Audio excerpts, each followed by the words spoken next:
ఒక్క రోజు లైసెన్స్ లేకపోయినా సీజ్ చేయొచ్చు.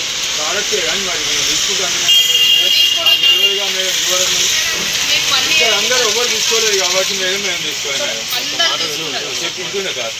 మీరు లైసెన్స్ లేకుండా వ్యాపారం చేయకూడదు. ఒక్క రోజు మీకు అదే విషయం చెప్తుంటే మీరు అసలు మమ్మల్ని లోపలికి ఎంటర్ కానివ్వలేదు. ఎందుకు కానివ్వలేదు మేడం? అవును మేము రాని కదా, మీరు సపరేట్గా వచ్చింది కదా మేడం. నేను మేడం చూసుకోండి మేడం, చెప్పి అంతే ఏమన్నా చూసుకోమన్నా కదా మేడం, వద్దాంలే కానీ. మేము 30 కిలోలకు బిల్లు ఇయ్యరు మేడం. అట్లా తెచ్చింది 30 కిలోలు 10 కిలోలు వేసుకుంటాం, ఎక్కువ బత్తాలు లేదు మేడం. అట్లా ఎంత 2 కేజెస్ డబ్బులు ఎంత అవుతాయి?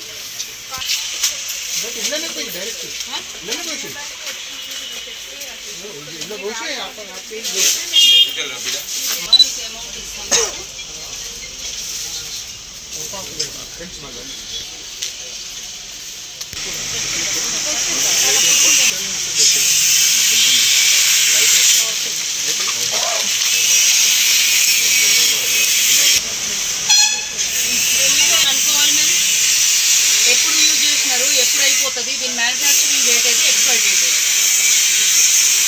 ఎక్స్పైర్ డేట్ లేకుండా ఇది ఎప్పుడుగా తీసుకొస్తే ఫుడ్ పాయిజన్ అవుతుంది. ఇందులో ఫంగస్ ఉంటుంది, చిన్న పబ్లిక్ అంతా చచ్చిపోతారు ఫుడ్ పాయిజన్ అయ్యి. అప్పుడు ఎవరిని రెస్పాన్సిబుల్ చేయాలి? నేను ఆయన అడుగుతున్నాను మేడం. అందరు షాపులకి వేసిపోతాను, నా ఒక్కని కాదు మేడం. ఎవరు వస్తారు, నేను ఒక 5 రూపాయలు తీసుకుంటే మేడం ఎక్కువ తీసుకోండి. అదే చెప్తున్నాను, మీరు లైసెన్స్ తీసుకోలేదు. మీరు లైసెన్స్ తీసుకోకపోతే ఇప్పుడు మేము ఎవరిని పార్టీ చేయాలి? అందరు తీసుకోతారు కదా, అందరు లైసెన్స్ ఉన్నాయి. మీరు వెళ్ళి ఇక్కడ ఈ బజార్ అంతా చూడండి, లైసెన్స్లు ఉన్నాయి. మీరు ఒక్కరే తీసుకోలేదు లైసెన్స్. షాపులో లేవు మేడం. మీరు పదండి నాతో పాటు, నేను చూపిస్తాను. నాతో పాటు మీరు రండి, నేను ఎక్కడ లైసెన్స్ లేదో చూపిస్తాను. ఇవైతే అందరికి ఇచ్చిపోతాడు మీకు ఆల్రెడీ 1 ఇయర్ క్రితం చెప్పినాం లైసెన్స్. అందరికి ఇచ్చిపోతాడు మేడం. ఫైన్ బిస్కెట్ మా ఒక్కరికి కాదు ఆయన. నేను మీ గురించి మాట్లాడుతున్నా. తనిఖీ వచ్చినప్పుడు మీరు చెప్పండి. మరి మాకు తెలియదు కదా మేడం, వాళ్ళు ఇచ్చింది. వాళ్ళ దగ్గరికి వెళ్ళినప్పుడు వాళ్ళ ఆన్సర్ వాళ్ళు చెప్తారు, మీ ఆన్సర్ మీరు చెప్పండి. మాకే మేడం. మరి చూడండి, ఇది లడ్డూలు ఏమైనా ఫంగస్ ఉందేమో చూడు. రాత్రి వచ్చింది, ఇవ్వండి. అది ఇందులో ఏమైనా కేసు వస్తే వాళ్ళని పార్టీ చేస్తాం. మీరు కూడా మిమ్మల్ని A1 కింద చేస్తాం. ఒక గ్లాస్ ఇవ్వమ్మా, డిస్పోజల్ గ్లాస్.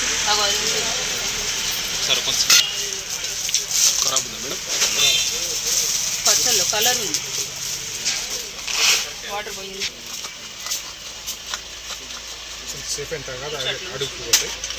మీకు అంబర్లు అమ్మడానికి గుర్తాలు లైసెన్స్ లేదా, నాది లూజ్ అయినాయిగా మేడం. నేను చెప్పేది వినమ్మా.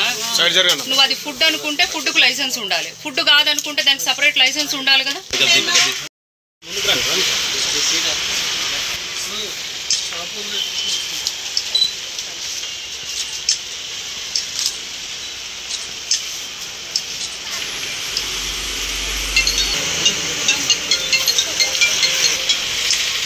తర్వాత ఎక్స్పైర్డ్ ఎప్పుడు అవుతుంది కూడా తెలియదు.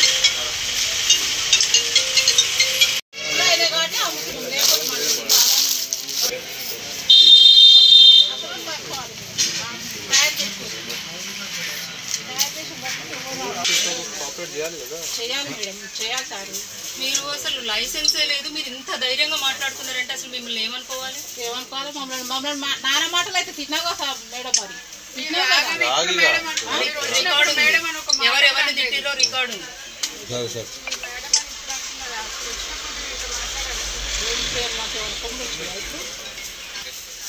చెప్పండి, మా ఊరిని తీసుకుంటా.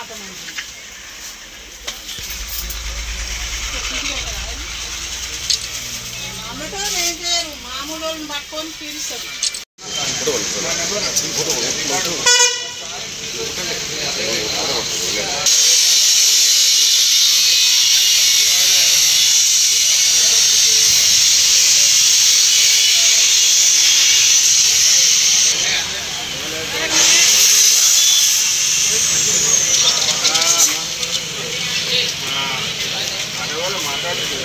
ఏంటంటే మేము లోపలికి వెళ్ళినాం. ఏంటి ఇన్స్పెక్షన్కి వెళ్తున్నాం రండి మీరు అన్న, ఆయన తోట అన్న ఇన్స్పెక్షన్ వెళ్తున్నాం రండి అన్న. బయటికి వెళ్ళు ఫస్ట్ నువ్వు. మీరు ఇద్దరు బయటకు వెళ్ళండి. ఏం చేస్తున్నారు మీరు? బయటకు వెళ్ళండి. చెప్పులు ఇచ్చి బయటికి అన్నాను అంతే. మేము లైసెన్స్ తీసుకోము. మీడియాకైనా చెప్పుకోండి, మేము ఎవరికైనా ఎమ్మెల్యేకి చెప్పుకోండి. ఎస్సీ నేను atrocity case unparliamentary words officer అంటే అట్రాసిటీ పెడతామని చెప్పారు. దట్టు లేడీ ఆఫీసర్ అండి. ఎన్ని అన్పార్లమెంటరీ లాస్ట్ టైం వచ్చి ఏం తీసుకొని సెకండ్ టైం వచ్చినావు కదా, రిటర్న్ వస్తాను లైసెన్స్ వచ్చినావా? రిటర్న్ వస్తాను. Over duty food license last time వచ్చింది. లాస్ట్ టైం వచ్చినావు.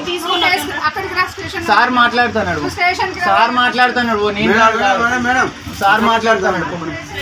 Zonal assistant food controller for entire district అండి. ఉమ్మడి జిల్లాల అసిస్టెంట్ ఫుడ్ కంట్రోలర్ జ్యోతిర్మయి నా పేరు. అండ్ ఫుడ్ సేఫ్టీ ఆఫీసర్తో కలిసి ఈరోజు ఒక షాప్, ఇది మణికంఠ ట్రేడర్స్ అని వలిగొండ పట్టణంలోని దీని మీద బాగా కంప్లైంట్స్ రావడంతో వీళ్ళు నిషేధిత పదార్థాలు అండ్ రంగులు కలిపినటువంటి హానికరమైన పదార్థాలు వీళ్ళు అమ్ముతున్నట్టు, అది కూడా పబ్లిక్కి అమ్ముతున్నట్టు, వాళ్ళ మానవ ఆహార వినియోగానికి అమ్ముతున్నట్లు మా దృష్టికి వచ్చింది. ఈరోజు మేము దీన్ని తనిఖీ చేయడానికి రాగానే వాళ్ళు మమ్మల్ని అడ్డగించి, తనిఖీ చేయకుండా వాళ్ళు లోపలికి వెళ్ళనీయకుండా మమ్మల్ని అడ్డగించి, అధికారులను కూడా చూడకుండా మా మీద దాడికి యత్నించడం జరిగింది. వాళ్ళు ఆ తర్వాత అగ్లీగా అన్పార్లమెంటరీ వర్డ్స్ తోటి కొంచెం మాట్లాడడం జరిగింది. కాబట్టి తర్వాత మమ్మల్ని అసలు మా డ్యూటీ చేసుకొని ఇవ్వట్లేదు. అందులో కల్తీ ఆహార పదార్థాలు ఉన్నట్టు మేము లోపలికి వెళ్ళి చూసాం.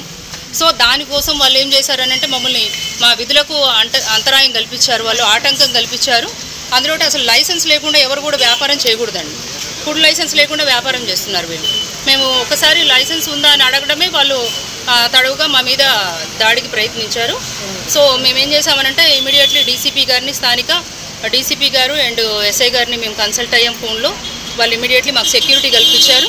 ఆ ప్రొటెక్షన్ కల్పించిన తర్వాత మళ్ళీ వెళ్ళి మేము వాళ్ళ మీద కంప్లైంట్ ఇచ్చి సార్ ఏమో రిమాండ్కి పంపిస్తామని చెప్పారండి. ఇలాంటి ఎవరైనా కూడా గవర్నమెంట్ ఆఫీసర్స్ అంటే మేము చేసేటటువంటి ఉద్యోగమే అది పబ్లిక్ హెల్త్ని ప్రొటెక్ట్ చేయడానికి ఉన్నాం. మేము పబ్లిక్ మన ప్రజల ఆరోగ్యాన్ని కాపాడడానికి ఉన్నటువంటి గవర్నమెంట్ అధికారులను ఇట్లా మీ వంతుగా మీరు సహకరించాల్సింది పోయి ఇంకా వాళ్ళే మా మీద అంటే మీరు మా విధులకు అంతరాయం కల్పిస్తే మాత్రం చట్టపరమైనటువంటి చర్యలు ఉంటాయండి.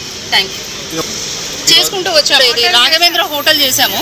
రాఘవేంద్ర హోటల్లో కూడా వాళ్ళు లైసెన్స్ ఉంది వాళ్ళ దగ్గర, శాంపిల్స్ కూడా కలెక్ట్ చేసుకున్నాం. వాళ్ళు కోఆపరేట్ చేశారు. బట్ ఇతను మాత్రం చాలా రూడ్గా బిహేవ్ చేశారు. Food safety